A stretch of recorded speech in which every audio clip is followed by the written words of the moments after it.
Empowered people make informed decisions that lead to living a life without regret. This is Sarah Kaki and Shauna Woods from Atlanta Divorce Law Group, and this is the Happily Ever After Divorce Podcast. Welcome to the Happily Ever After Divorce Podcast. I am Sarah Kaki with Atlanta Divorce Law Group, and I'm joined by our very own managing partner, Shauna Woods. Shauna, let's today talk about what we tell our clients, how their assets are going to be divided, what our clients expect, and then what really the standard is in Georgia. As both you and I know, the standard in Georgia is Equitable Division. However, that is not so clear to a lot of people because the word equity gets confused with the word fair. And then what does equitable mean? So a lot of legal language in there. But then with this legal language is also a mixture of emotional feelings about fair, equitable, equity. So let's just bring it all to the table and kind of explain the law, but then also explain how the law is experienced, not just from a division of assets perspective, but also emotionally. Absolutely. So a lot of times when I'm talking with a client, I'll start out and say, when you're talking about a divorce case here in the state of Georgia, you have 5 major issues. And you can have a lot of sub-issues, but you got 5 major issues. And the ones that we're going to be talking about today on the podcast, how are we separating our assets and how are we separating our debts? And once we've decided what all those assets and debts are, Georgia is an equitable division state, not necessarily an equal division state.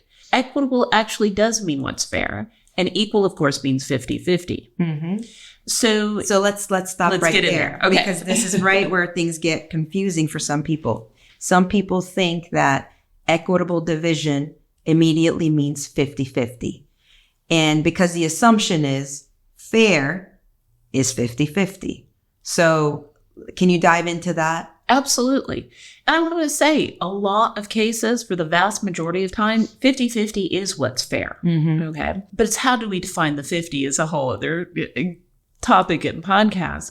But sometimes it's not. Sometimes 50-50 is not fair. So when is it not fair for someone to share in all of the debt? Or when is it not fair for one to take 50% of the asset, right? And so those are the type of things. It's never a good argument to say, because I earned most of the assets, right, therefore I get them.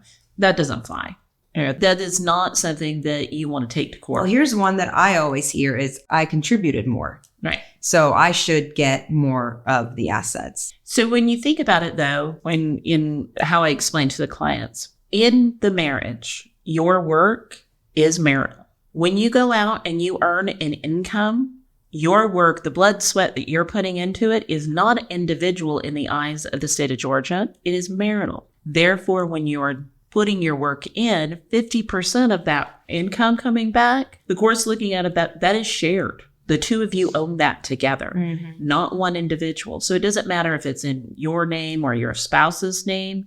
It is a shared marital asset. Because just because you contributed more financially doesn't mean you necessarily contributed more to the family. So when we have a situation, because this comes up a lot, especially with the marital residence, correct? That's when this assumption of 50-50, what's fair, what's not fair, equitable division really pops its head. And we have one spouse that did not work, and then the other one did work and did pay the mortgage note every month.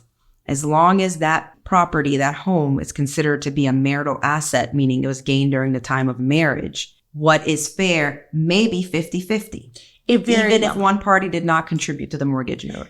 Absolutely. So let's walk down that in a couple of different scenarios, because I do want to talk about what we think is maybe fair versus what someone else thinks is fair. Absolutely. So we're looking at this as, okay, you have, I'm going to say, a 20-year marriage. You have somebody who's stayed home, raised kids, maybe gone, been the corporate spouse, right, and really supported their spouse. The other spouse has been the breadwinner. Looking at all their assets, probably fair to divide them 50-50. But then we go, all right, let's flip this. Let's say that you really didn't have somebody who was raising children. You had no children. They weren't really a spouse that needed to be corporate spouse or support you in any way. That they worked. And that they spent their money freely on fun things, right? So you put your money into the home and they did fun things with the home. A lot of times people look, that's not fair. It's not fair for me to have to give them, is how people feel, give them half the equity in the house when they did nothing to contribute to it, nor did they do anything to contribute to the family or the growing of these assets or the marriage. Those are very delicate. Those are hard things to prove, because at what point in time did you have that agreement of who's paying what? So differently, when people come in and say, I think this is what's fair, it's generally what's fair to them. And they have to back out and think the way the court is looking at it is a lot more general and what's fair to most people. Right. So when we think about dividing things other than equally on a 50-50 basis, the swings are not as much as most people want them to be. We're seeing swings maybe of a 55, sometimes a 60% to one person if there's been really egregious behavior. Right. But you're not seeing these 70, 80% of these assets that some people will feel is fair for them to receive. And I think this is the part where your emotional tie to what's fair really shows up in people. We've talked about it before, where what you went through in your childhood, what your family narrative was, what your family dynamic was, or what your early belief system developed. They really do show up when you're in this fight or flight, right? And divorce can at times, especially when you think that your financial livelihood or your home is being up at stake, you feel that fight or flight, and then your core belief systems really show up.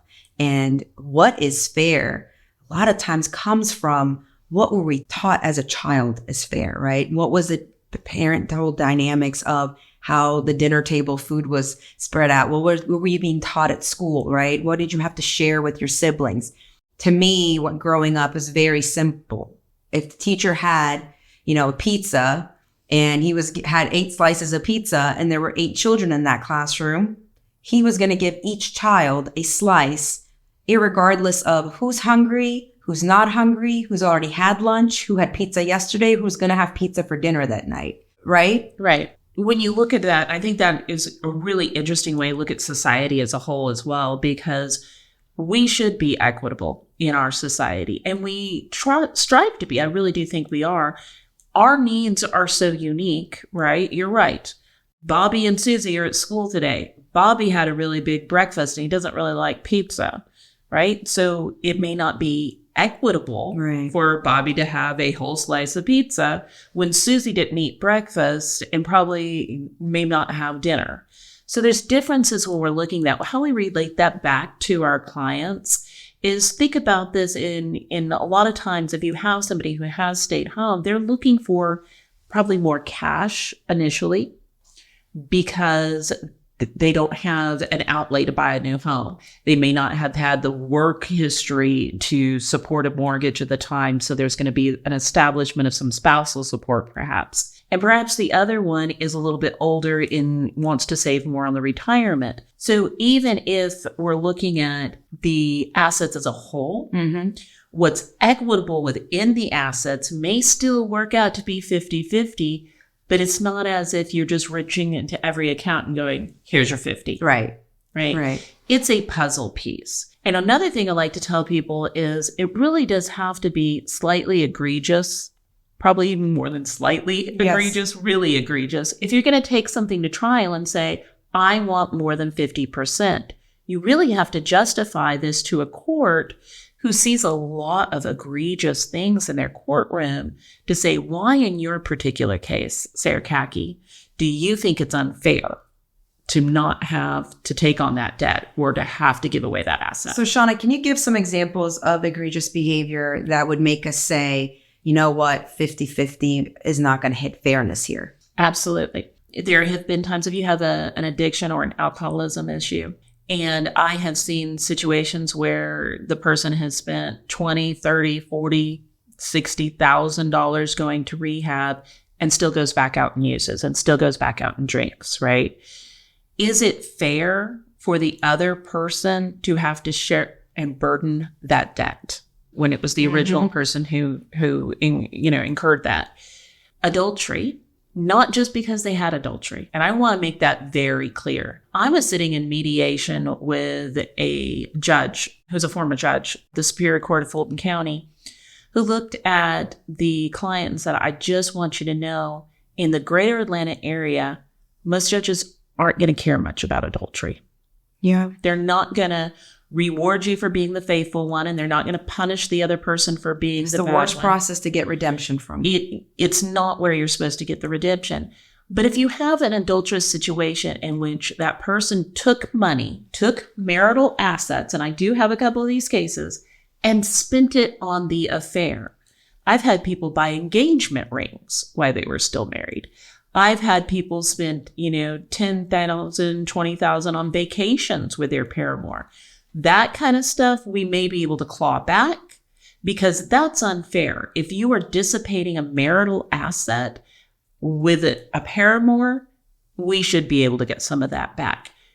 The court doesn't always reward that, but I do think those are a lot of times in settlements, we really are able to get those monies back. I'm going to give you two more scenarios to flesh this out further. Okay. And these are common scenarios that we've both have dealt with.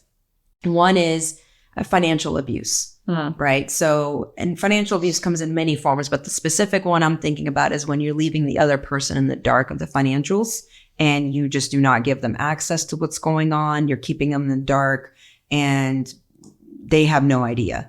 And by the time they come to get divorced, they realize that, whoa, there's a tax liability that I didn't know. And we filed jointly. Whoa, look at these credit card bills and so forth and so on. How does fair, equitable, 50-50 splitting of the debts work out here? And one of the things I will say is everything is very fact specific. So we're being general here, and each case can be different depending on what did they do with that credit card debt. So I'll walk you through two different scenarios that I'm having in my head just based on what you said and how I think we would treat them. Mm-hmm. So we say you have someone who has been, quote unquote, kept in the dark, but they wanted to be kept in the dark. They didn't want to have to deal with any of the finances. And so they turned it over to the other person and said, you take care of it. And they've said, and I don't want to be put on a budget, right? I want to be able to spend what I want to spend. And the other person, being a breadwinner and a caretaker, well, they would feel probably emasculated and they weren't able to give their spouse everything they wanted. So they might run into a lot of credit card debt, or maybe there's not enough asset left. And that person's going, well, you made $250,000 every year for the last 10 years. Where did that go? And they don't realize that money was spent on a lifestyle. In that case, is it fair? I think yes. Because if you're willfully ignorant of your finances, and I want to repeat that, willfully ignorant of your finances, and you allow somebody else to take care of them, then that is your responsibility if they mess it up. The bankruptcy court has puts the same responsibility on willful blindfulness or willfully being ignorant to what's going on the other side. Yeah. Okay. Flip it. So let's talk about the cases in which you're not willfully ignorant, but they have suddenly, maybe a couple of years ago, maybe 5, shut you out of the account. Right. They are now doing things you're not sure where they are or what they're doing, and you've never seen these credit card statements, and all of a sudden we're in the middle of a divorce and you're, holy crap, there's a $50,000 credit card debt out here. We have to really break that down. Is that fair? Because they intentionally kept you separate. Financial abuse, though, I think this may be where you were going at all, can also be hiding of the assets. Right. And in those cases, you have to kind of do a tracing, one or the other, right? Either you were willfully ignorant and you participated in this lifestyle. We can trace it back and say, yeah, you bought the expensive house. You went to the expensive dinners. You had the expensive vacations. There's no more. Or you're looking at and go, my house isn't that expensive. We didn't do the dinners. I'm not buying fancy jewelry. Where did this money go? Then we really start to dig in a little further. And if we can see that we can't find where the money went, that's when we can go, you know what? We believe it should have been a lot more. Therefore, we're asking for a lot more of this percentage. All right. And this is the other scenario.